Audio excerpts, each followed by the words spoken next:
Welcome back to my YouTube channel. അപ്പോൾ ഇന്ന് ഞാൻ നിങ്ങൾക്ക് എൻ്റെ ഓണത്തിന് 2 ഔട്ട്ഫിറ്റ് എവിടെ നിന്നാണ് എടുത്തിട്ടുള്ളത് എന്നുള്ള ഫുൾ ഡീറ്റെയിൽസ് ആണ് കാണിക്കാൻ പോണത്.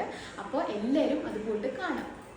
അപ്പോൾ ഈ ഓണത്തിന് എന്ത് ഔട്ട്ഫിറ്റ് അടിക്കണം എന്നുള്ള ഒരു കറക്റ്റ് ധാരണ എനിക്കുണ്ടായിരുന്നു കേട്ടോ. അപ്പോൾ ഞാൻ ഈ ഓണത്തിന് 2 ഔട്ട്ഫിറ്റാണ് അടിച്ചത്. ഒന്നൊരു പക്ക ട്രഡീഷണൽ കൈൻഡ് ആയിട്ടുള്ള നമ്മളെ ധാവണിയും, ഒന്ന് പിന്നെ ഒരു മോഡേൺ രീതിയിലുള്ളൊരു സൽവാറുമാണ് അടിച്ചത്. അപ്പോൾ അതിന് വേണ്ടിയിട്ട് മെറ്റീരിയൽസൊക്കെ എടുക്കാനായിട്ട് നമ്മളിപ്പോൾ പോകുന്നത് കുന്നംകുളത്തേക്കാണ്. അപ്പോൾ പോണ ടൈമിൽ ഞാൻ പഠിച്ച സ്കൂള് കണ്ടു. ഇതാണ് ഞാൻ പഠിച്ച സ്കൂള്. ഞാൻ 8th മുതൽ +2 വരെ ഈ സ്കൂളിൽ തന്നെയാണ് പഠിച്ചത് കേട്ടോ. അങ്ങനെ നമ്മൾ നേരെ കുന്നംകുളത്ത് എത്തിയിട്ട് നമുക്ക് അങ്ങനെ ഏത് ഷോപ്പിൽ കയറണം അങ്ങനൊന്നും നമ്മൾ തീരുമാനിച്ചിട്ടുണ്ടായിരുന്നില്ല. അങ്ങനെ 1-2 ഷോപ്പിലൊക്കെ നമ്മൾ കയറി നോക്കിയപ്പോൾ നമ്മൾ വിചാരിച്ച മെറ്റീരിയൽസ് ഒന്നും കിട്ടിയില്ല. അങ്ങനെ പിന്നെ ലാസ്റ്റ് നമ്മൾ സ്ഥിരം വരാറുള്ള കല്യാണിലേക്ക് തന്നെ വന്നു. കല്യാണിൻ്റെ ഒരു പ്രത്യേകത എന്താണെന്ന് വെച്ച് കഴിഞ്ഞാൽ നല്ല മെറ്റീരിയൽസ് ഉണ്ടാവും, നല്ല ക്വാളിറ്റി മെറ്റീരിയൽസ് തന്നെ ഉണ്ടാവും, പക്ഷെ പ്രൈസ് കുറച്ച് കൂടുതലാണ്. അപ്പോൾ നമ്മൾ നേരെ കല്യാണിലോട്ട് കയറിയിട്ട് നമ്മളുടെ ഗ്രൗണ്ട് ഫ്ലോറിലാണ് ഇതുപോലെയുള്ള മെറ്റീരിയൽസും അങ്ങനെയുള്ള നമ്മൾ മുറിച്ചെടുക്കണ എല്ലാ മെറ്റീരിയൽസും ഉള്ളത് അവിടെ തന്നെയാണ്. അങ്ങനെ കയറിയൊക്കെ തന്നെ നമുക്ക് ഈ ഒരു മെറ്റീരിയൽ ഭയങ്കരമായിട്ട് ഇഷ്ടപ്പെട്ടു കേട്ടോ. അപ്പോൾ നമ്മളിത് ട്രയൽ ചെയ്ത് നോക്കിയപ്പോഴും എനിക്ക് കുഴപ്പമില്ലാത്ത പോലെ തോന്നി. കാരണം എന്താ വെച്ചാൽ നമ്മൾ വിചാരിച്ചിട്ടുള്ള സൽവാറിൻ്റെ കട്ടിങ്ങിന് ഈ ഒരു മെറ്റീരിയൽ കറക്റ്റാണ് കേട്ടോ. അങ്ങനെ ലാസ്റ്റാണ് നമ്മൾ അവിടുത്തെ ചേച്ചിനോട് ചോദിച്ചത് ഇതിൻ്റെ പ്രൈസ് എത്രയാണെന്നുള്ളത്. അപ്പോൾ മീറ്ററിന് 540 റുപ്പീസാണ്. അപ്പോൾ മീറ്ററിന് 540 വേർത്തല്ല. അങ്ങനെ പിന്നെ ഇരിക്കുമ്പോഴാണ് നമ്മൾ ഈ ഒരു മെറ്റീരിയൽ കണ്ടത്. ഈ മെറ്റീരിയൽ ഞങ്ങൾക്ക് സത്യം പറഞ്ഞാൽ അപ്പം തന്നെ ഇഷ്ടപ്പെട്ടു. കാരണം നമ്മൾ ധാവണിക്ക് വിചാരിച്ചിട്ടുള്ളത് ഒരു off white kind of material എടുക്കാമെന്നാണ്. അപ്പോൾ എന്തായാലും സെൽവാറിന് ഇതുപോലെ കുറച്ച് കളറുള്ള ഏതെങ്കിലും ഒരു കളർ എടുക്കാമെന്ന് തന്നെ തീരുമാനിച്ചിട്ടുണ്ടായിരുന്നു. അങ്ങനെ ഇത് ഫിക്സ് ആക്കി. അപ്പോൾ ഇതിന് പറ്റിയൊരു ഷോളും നമുക്ക് അവിടെ നിന്ന് കിട്ടിയിട്ടുണ്ടായിരുന്നു കേട്ടോ. അത് നമുക്ക് വീഡിയോ എടുക്കാൻ പറ്റിയില്ല. പിന്നെ അതിന് നമ്മൾ ഒരു പാൻറ്റും അവിടെ നിന്ന് മുറിച്ചെടുത്ത് നമ്മൾ ബില്ലൊക്കെ ചെയ്തിട്ട് ഒരു വൈകുന്നേരമൊക്കെ ആയി നമ്മൾ അവിടെ നിന്ന് ഇറങ്ങുമ്പോൾ കേട്ടോ. പിന്നെ ഇത് പിറ്റേ ദിവസമാണ് നമ്മൾ ധാവണിക്കുള്ള മെറ്റീരിയൽ എടുക്കാനായിട്ട് പോകുന്നത്. അതപ്പോൾ പോകുന്നത് നമ്മൾ ചാവക്കാടുക്കാണ് പോകുന്നത്. ചാവക്കാട് പരാഗിലേക്കാണ് പോകുന്നത് കേട്ടോ.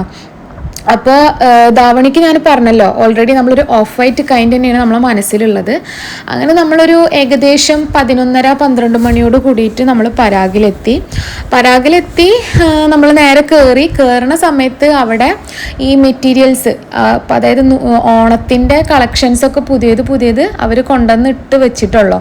ആ ടൈമിലാണ്, അങ്ങനെ കറക്റ്റ് ടൈമിലാണ് നമ്മൾ പോയത്. നല്ല വെറൈറ്റീസ് ഓഫ് മെറ്റീരിയലും അതുപോലെ തന്നെ നല്ല ലേസുകളും ഒക്കെ കൊണ്ടുവന്നിട്ടുണ്ടായിരുന്നു കേട്ടോ. അപ്പോൾ നമുക്ക് വേണ്ട മെറ്റീരിയൽസ് മേലെയാണ് ഉണ്ടായിരുന്നത്. അപ്പോൾ നമ്മൾ പോയപ്പോഴും ഈ മെറ്റീരിയൽസിനും കുറേ പുതിയ കളക്ഷൻസ് അവിടെ വന്നിട്ടുണ്ടായിരുന്നു. അപ്പോൾ ആ വന്നതിൽ നമുക്ക് ഇഷ്ടപ്പെട്ട ഒരു മെറ്റീരിയലാണ് ഇപ്പോൾ നമ്മൾ ഈ എടുത്തത് കേട്ടോ. ഇതാണ് നമ്മൾ ധാവണിക്ക് വേണ്ടിയിട്ട് ഫിക്സ് ആക്കിയത്. ഇത് എത്രത്തോളം എനിക്ക് ക്യാമറയിൽ നിങ്ങൾക്ക് കാണിച്ചു തരാൻ പറ്റുന്നതെന്ന് എനിക്കറിയില്ല. നേരിട്ട് കാണാനായിട്ട് നല്ല ഭംഗിയുണ്ട് കേട്ടോ ഈ മെറ്റീരിയൽ. അങ്ങനെ പിന്നെ നമ്മൾ അവിടെ നിന്ന് ഇതന്നെ ഫിക്സ് ചെയ്തു. നമ്മൾ ധാവണിക്ക് വേണ്ടിയിട്ട് 3 മീറ്ററാണ് മുറിച്ചെടുത്തത്. എന്താ പറയുക, ടോപ്പിനും സ്കേർട്ടിനും കൂടിയിട്ട് ഒരുമിച്ചിട്ടാണ് നമ്മൾ മുറിച്ചെടുത്തത് കേട്ടോ. അങ്ങനെ പിന്നെ നമ്മൾ ഷോള് വേണമല്ലോ. അങ്ങനെ പിന്നെ കുറേ തിരഞ്ഞിട്ട് നമുക്ക് എന്ത് കിട്ടി, ഒരു ഷോളിന് പറ്റിയ മെറ്റീരിയൽ കിട്ടി. നമ്മൾ ഇതും വൈറ്റ് തന്നെയാണ് എടുത്തത്. നമുക്ക് ഡൈ ചെയ്യാലോ എന്നുള്ളതുകൊണ്ട് നമ്മൾ എന്ത് ചെയ്തു, ഇതും വൈറ്റ് തന്നെ എടുത്തു. അപ്പോൾ ഇത് നമ്മൾ 2.25 മീറ്ററാണ് മുറിച്ചെടുത്തത്. പിന്നെ എനിക്ക് തോന്നി 2.25 മീറ്റർ വേണ്ടായിരുന്നില്ല എന്ന്. കാരണം 2.5 തന്നെ എനിക്ക് കറക്റ്റായിരുന്നു. അങ്ങനെ നമ്മൾ പിന്നെ അത് മുറിച്ചെടുത്തിട്ട് നേരെ താഴത്തോട്ട് ഇറങ്ങിയിട്ട് നമുക്ക് ലേസ് നോക്കാണ്ടായിരുന്നു കേട്ടോ. കാരണം നമ്മൾ ഇന്നലെ മേടിച്ച ഷോളിന് നമുക്കൊരു ലേസ് ആവശ്യമുണ്ടായിരുന്നു. അങ്ങനെ നമ്മൾ അതിന് വേണ്ടിയിട്ടുള്ള ലേസ് നോക്കി. അപ്പോൾ നമുക്ക് ഈ ഒരു ലേസ് ഭയങ്കരമായിട്ട് ഇഷ്ടപ്പെട്ടു. അങ്ങനെ നമ്മളിത് 2.5 മീറ്റർ എടുത്തു. കാരണം നമ്മൾ ഷോള് 2.5 മീറ്ററിനാണ് മുറിച്ചിട്ടുണ്ടായിരുന്നത് കേട്ടോ. പിന്നെ ഞാൻ പറഞ്ഞില്ല, നമ്മൾ കയറി ചെല്ലുന്ന സമയത്ത് തന്നെ കുറേ ലേസിൻ്റെ പുറകെ പുതിയ കളക്ഷൻസ് ഉണ്ടായിരുന്നു എന്ന് കണ്ടില്ലേ. ഇതൊക്കെ പുതിയ വന്നിട്ടുള്ള പുതിയ ലേസിൻ്റെ കുറേ കളക്ഷൻസാണ് കേട്ടോ. നല്ല ഭംഗിയുള്ള കുറേ ലേസുകളുണ്ട്. അങ്ങനെ പിന്നെ നമ്മൾ അതെല്ലാം മേടിച്ച് ബില്ല് ചെയ്തപ്പോൾ എനിക്കിതൊക്കെ കൂടിയിട്ട് ടോട്ടൽ 1600 ആണ് വന്നിട്ടുണ്ടായിരുന്നത്.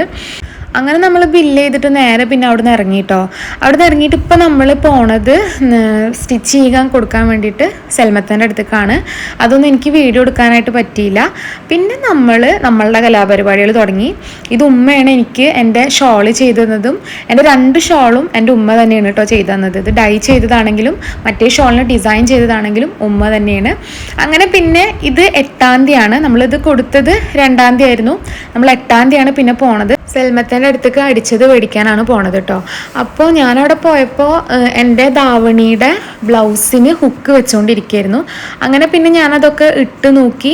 സെൽവാറും അതുപോലെ തന്നെ എൻ്റെ ധാവണിയുടെ സ്കേർട്ടാണെങ്കിലും ടോപ്പാണെങ്കിലും എല്ലാം ഇട്ട് നോക്കി. അതിൽ ടോപ്പിന് കുറച്ചൊരു ലൂസ് ഉണ്ടായിരുന്നു, അത് പിന്നെ അടിച്ച് തന്നു.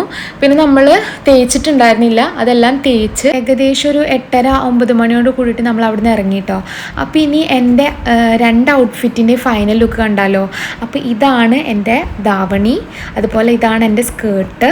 പിന്നെ ഞാൻ പറഞ്ഞല്ലോ എൻ്റെ ഷോള് ചെയ്തത് എൻ്റെ ഉമ്മയാണ്. അപ്പോൾ ഇതാണ് ഉമ്മ ചെയ്തെന്ന ഷോള്. അപ്പോൾ ഇതിൻ്റെ ഒരു ഫൈനൽ ലുക്ക് എല്ലാവർക്കും ഇഷ്ടമായി എന്ന് ഞാൻ വിചാരിക്കുന്നു, ധാവണീൻ്റെ ആണെങ്കിലും സെൽവാറിൻ്റെ ആണെങ്കിലും. അപ്പോൾ ഇതുപോലത്തെ വീഡിയോസ് ഇനി വേണോ വെച്ചെങ്കിൽ നിങ്ങളെല്ലാവരും കമൻറ്റ് ചെയ്യുക. എൻ്റെ ചാനൽ ഇഷ്ടമായെങ്കിൽ എല്ലാവരും ഒന്ന് സബ്സ്ക്രൈബ് ചെയ്ത് സപ്പോർട്ട് ചെയ്യുക കേട്ടോ. അപ്പോൾ ബൈ.